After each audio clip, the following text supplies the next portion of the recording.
Hi guys, my name is Kadi and I just wanted to make a video for you to explain just my spirituality and my gifts because I'll be getting a few questions about it. So just bear with me and I'll explain everything. First, let me start off with that I've always been gifted since I was a kid. Probably I realized I was different when I was like 4 or 5 years old. I was born with sickle cell disease, which is a blood disease that you inherit from your parents, and I lived with that for 8 years. Sickle cell disease is a blood disorder where your red blood cells are shaped like bananas, so they're like crescent shaped. And when they entangle with each other, the blood flow through your body is restricted, so you get a really, really bad sickle cell crisis, as they call it, and you get pain all over your body. And the pain is indescribable. People always ask me how bad it hurts, but I can never explain how much it hurts. I try to say that it feels like being stabbed repeatedly, but I still don't think that describes it completely. So at the age of 8, I was blessed by God and I got a cure at St. Jude Children's Research Hospital. I was the first one cured of sickle cell disease in this country. And I can now say that I'm healthy and I have no sickle cell disease, luckily. But during that journey, I had to go through chemotherapy, lost all my hair, had a bone marrow transplant.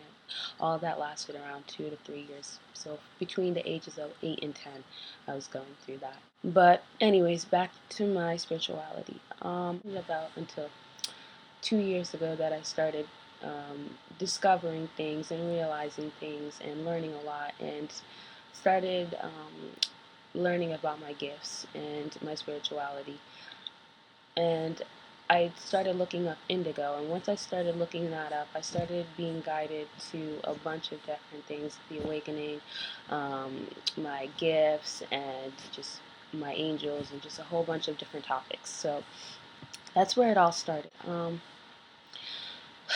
I'm going to explain to you my gifts. My gifts are being highly empathic. So that means that I am able to feel other people's emotions, which is really, really strong. Sometimes I think it's a blessing, sometimes I think it's a curse, just for the fact that I um, I can't handle some people's emotions sometimes just because they're so negative, or sometimes people's emotions rub off on me and I take their situation and apply it to myself. I don't know, it's hard to explain.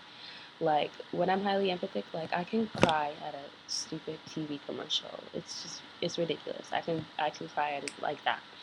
My next gift is being clairvoyant. So I know things without even knowing how I know it.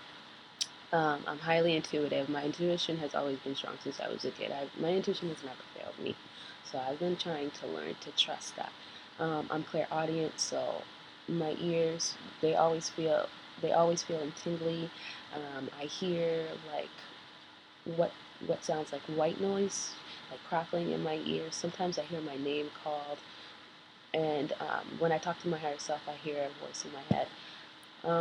My other gift is being clairsentient, so I have like crazy vision.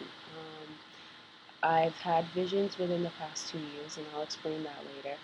And I have very, very vivid dreams. And I don't want to say I'm psychic, but I know a few things that are going to happen in my future. And sometimes I know a few things that are going to happen in other people's future, but I don't tell them. I keep it to myself. I always end up being right. So I'm trying to learn to control these gifts and handle them, because sometimes they just get so overwhelming, and sometimes it just makes you think like you're crazy, and like you don't want to talk about it with other people because you don't know what their reaction is, or if they're judgmental or closed-minded, and what they might think about you having these gifts. So usually I don't tell anyone about this. I keep all of this to myself. I haven't told my family. I haven't told my friends. I haven't told anyone. And I've learned that keeping that in kind of does get hard, and it does make everything unbearable.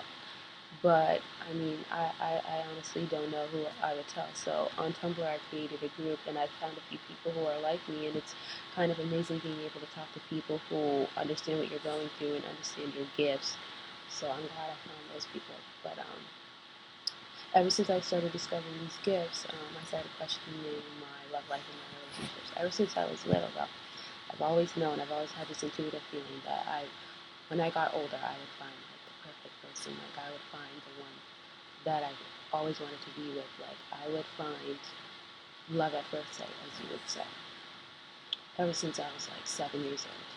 So about a year ago, I started praying and asking God about my love life and why I'm still single, considering I'm 21 years old. I haven't dated anyone in my life. I've never had a boyfriend just because of the fact that I feel like I'm going to find the right person. I don't feel like I want to waste my time, so I haven't dated. But I started asking God questions, and I started getting answers, and I'm going to explain to you about what I've been getting. Okay, so it was about a year ago that everything's just in my life started changing and everything just started going downhill.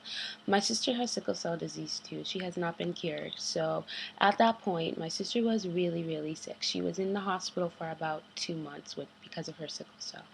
Um, I wasn't able to go to school because my parents weren't able to afford it at that point. I was a sophomore in college and I wanted to be a doctor, but I guess the universe didn't want that. They didn't have that plan for me. So I haven't been able to go back to school yet. Um, my parents, my dad ended up leaving my family, and my parents are now in the midst of a nasty divorce.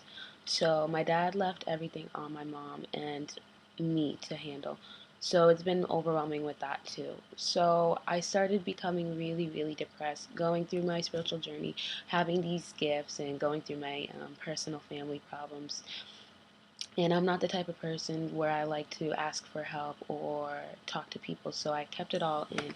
So as I started becoming depressed, I started getting deeper and deeper into this dark place, and at that point I didn't know how to get out.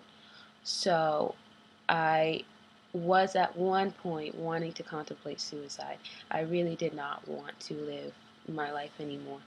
But the day that I wanted to commit suicide, I had a planned date.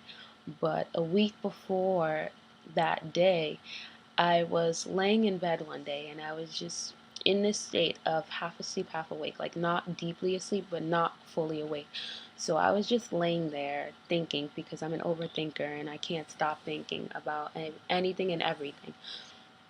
So all of a sudden, I'm laying there, and in front of me, in front of my, I sleep with a sleeping mask, so my eyes were closed, but it seemed like in front of me appeared this image, and I just laid there and I looked at it. It just appeared at me, and in front of me, I saw this little boy with hazel eyes and tan skin and curly like loose curly sandy blonde brown hair, just sitting there smiling, staring at me. And it's the image sat there for about, I want to say maybe 10, 15 seconds. So I just sat there and looked at it, and I just kept wondering, what is this image? What is this image? Who is this little boy?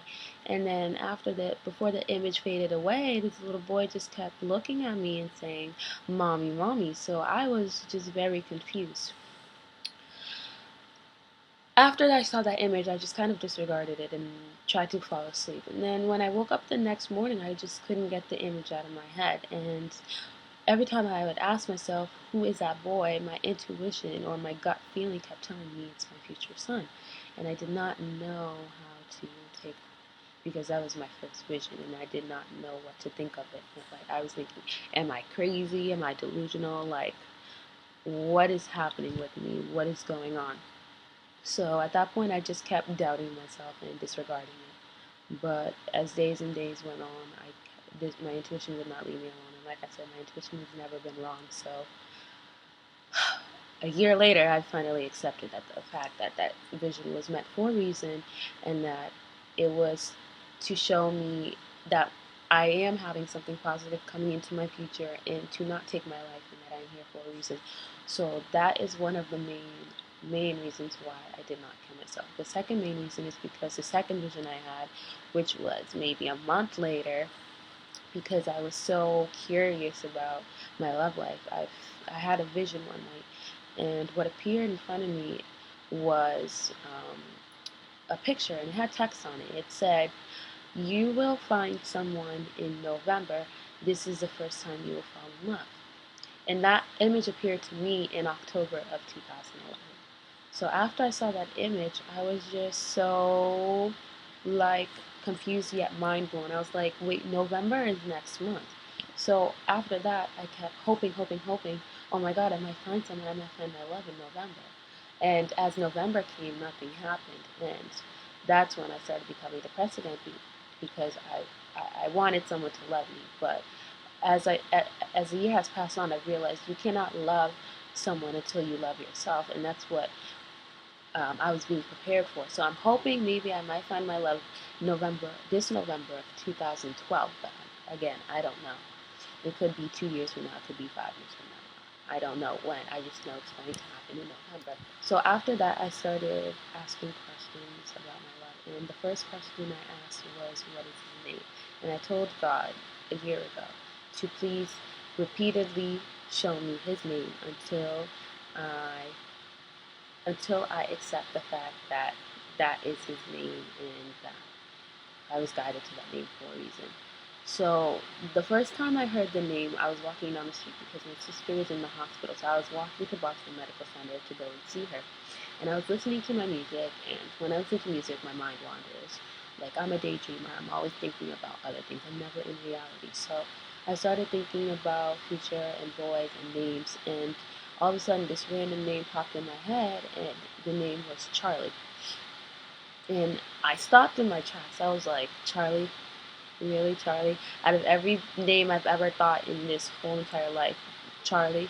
I was like, that's not relevant. So I just kept walking and disregarded it.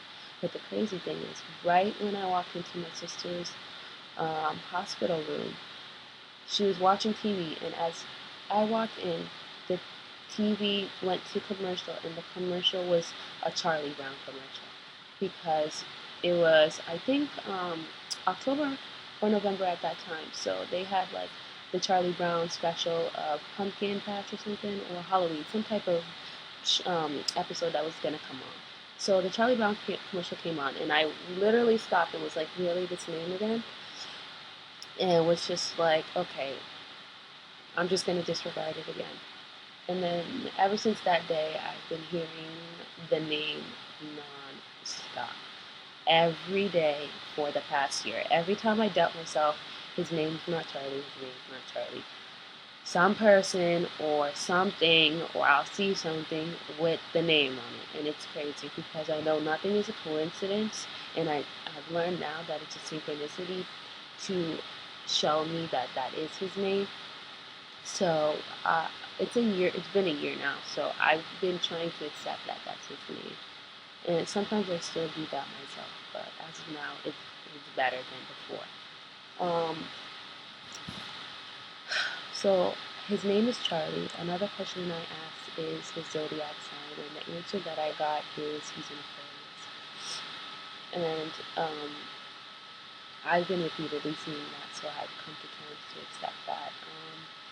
As I've been growing and learning within this past year, I've been discovering that my intuition is right and that Charlie does exist. I don't know where he is in this world. I know he's my soulmate, but I just don't know when I'll find him. I'm hoping November, like my vision said, but again, I don't know if I'm 100% correct. I know in my heart that he exists. I've started keeping a journal.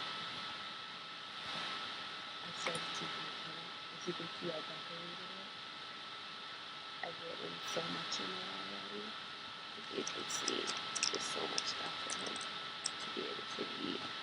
When I find him, just like all my emotions, all the things I've been feeling, I write what I miss, like when I miss him, or what I want to know about him, or I tell him about myself, just a whole bunch of everything, which I find has really helped me. Writing has really helped me. I've always known that I've liked writing as a kid, but I never really wrote until about a year ago. I've been writing I've discovered I'm able to write poetry. And with my artistic gifts, like I said, I've been learning a lot about myself. I've been learning my flaws. I've been learning my gifts. I've been learning my artistic skills. I've been taking care of myself. And I've learned that writing really does help me. Yeah,